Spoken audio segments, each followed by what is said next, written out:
देश के बाहर मुसलमानों को लपक कर गले लगाने वाले और देश के अंदर मुस्लिमों के खिलाफ नफरती एजेंडा चलाने वाले अपने नॉन बायोलॉजिकल पीएम साहब के खेल को उनके ही सबसे खास दोस्त डोनाल्ड ट्रंप ने एक्सपोज कर दिया है। वहीं डोनाल्ड ट्रंप, जिसको पीएम साहब अपना माई फ्रेंड बताते थे और जिसपे देश के टैक्स पेयर का 100 करोड़ रुपए नमस्ते ट्रंप में लुटा दिया था, लेकिन अब वही ट्रंप और उनके देश की ओर से इंडिया के मुस्लिमों को लेकर बहुत बड़ा खुलासा अंतर्राष्ट्रीय स्तर पर किया गया है।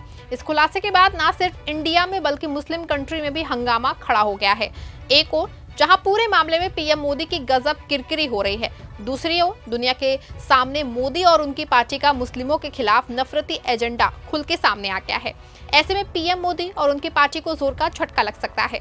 पीएम मोदी और उनकी पार्टी को कैसे जोर का झटका लग सकता है और कैसे इंडिया में मुस्लिमों के खिलाफ नफरती एजेंडा चलाया जा रहा है। अमेरिकी और पीएम मोदी के बहुत खास कहे जाने वाले डोनाल्ड ट्रंप ने कैसे मोदी को मुस्लिम विरोधी करार दिया है, ये सब कुछ हम आपको अपनी इस रिपोर्ट में बताएंगे। साथ ही इस पे भी चर्चा करेंगे कि कैसे सौगाते पीएम से कैसे पीएम मोदी खुद को सेफ जोन में ले जाने की कोशिश कर रहे हैं। नमस्कार, आप देख रहे हैं 4 PM और मैं हूं आपके साथ सिमरन। दोस्तों, अक्सर देखा होगा आपने कि पीएम मोदी जब कई बार सऊदी अरब, यूएई, कतर, ईरान, इराक, ये सब मुस्लिम कंट्री में जाते हैं तो कैसे लपक के मुस्लिमों को गले लगा लेते हैं। लेकिन देश में मुस्लिमों के साथ क्या हो रहा है, इसकी कलई पीएम मोदी के सबसे खास दोस्त डोनाल्ड ट्रंप ने खोल दी है। डोनाल्ड ट्रंप और उनकी सरकार ने भारतीय मुस्लिमों को लेकर एक बड़ा खुलासा किया है। इस खुलासे में इंडियन मुस्लिमों की हालत का आंकलन और मोदी सरकार के नफरती एजेंडे के बारे में चर्चा की है। अमेरिका की ओर से आई रिपोर्ट्स में बिल्कुल साफ लिखा है कि पीएम मोदी और उनकी पार्टी मुस्लिमों के खिलाफ है और इंडिया में मुस्लिमों पे सत्ता पाने के लिए पीएम मोदी और उनकी पार्टी बड़ा नफरती एजेंडा चला रही है। आपको बता दें कि अमेरिकी अंतर्राष्ट्रीय धार्मिक स्वतंत्रता आयोग USCIRF की एक रिपोर्ट जो है वो आई है। इस रिपोर्ट में इंडिया की धार्मिक स्वतंत्रता और देश के हालात को लेकर बहुत बड़ा खुलासा किया गया है। आपको बता दें कि इस रिपोर्ट में सिर्फ इंडिया नहीं बल्कि देश के 2 दर्जन से ज्यादा देशों के नाम हैं जहां सरकारें धार्मिक स्वतंत्रता का हनन करने के साथ वहां के नागरिकों पे फर्जी कार्रवाई कर रही हैं। इसमें चाइना भी शामिल है, लेकिन इंडिया को लेकर जो रिपोर्ट आई है उसमें चौंकाने वाली बात कही गई है।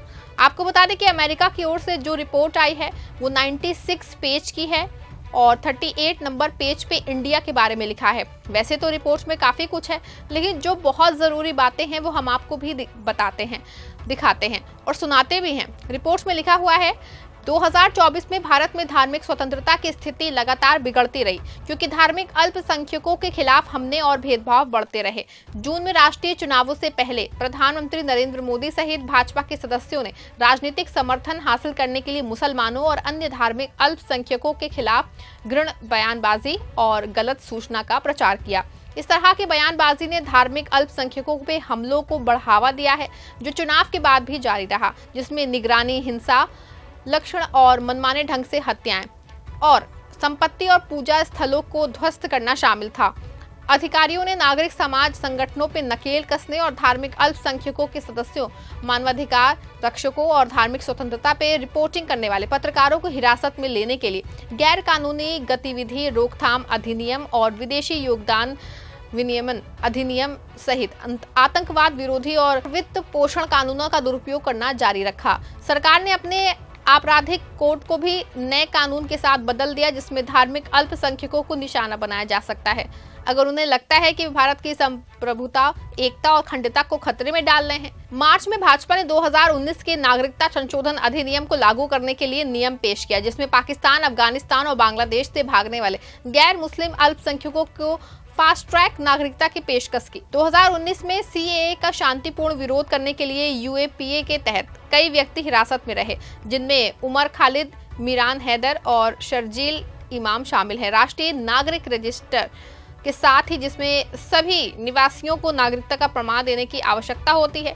CAA ने मुस्लिम समुदाय में डर पैदा किया कि अधिकारी उनकी नागरिकता छीन सकते हैं। जैसा कि जुलाई में जब असम में विदेशी न्यायाधिकरणों ने 28 मुसलमानों को गैर नागरिक घोषित किया और उन्हें निर्वासन केंद्रों में भेज दिया। पूरे वर्ष के दौरान दिल्ली विकास प्राधिकरण सहित विभिन्न प्राधिकरणों में ध्वस्त मस्जिदों के ऊपर हिंदू मंदिरों के निर्माण सहित पूजा स्थलों के अधिग्रहण और विध्वंस की सुविधा प्रदान की।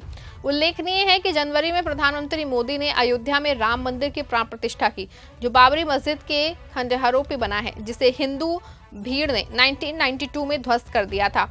प्रतिष्ठा के बाद विभिन्न राज्यों में धार्मिक अल्पसंख्यकों पर हमले शुरू हो गए। अधिकारियों ने बार बार भारतीय दंड संहिता की धारा 295 का उल्लंघन किया, जो पूजा स्थलों को नष्ट करने या नुकसान पहुंचाने को अपराध बताती है।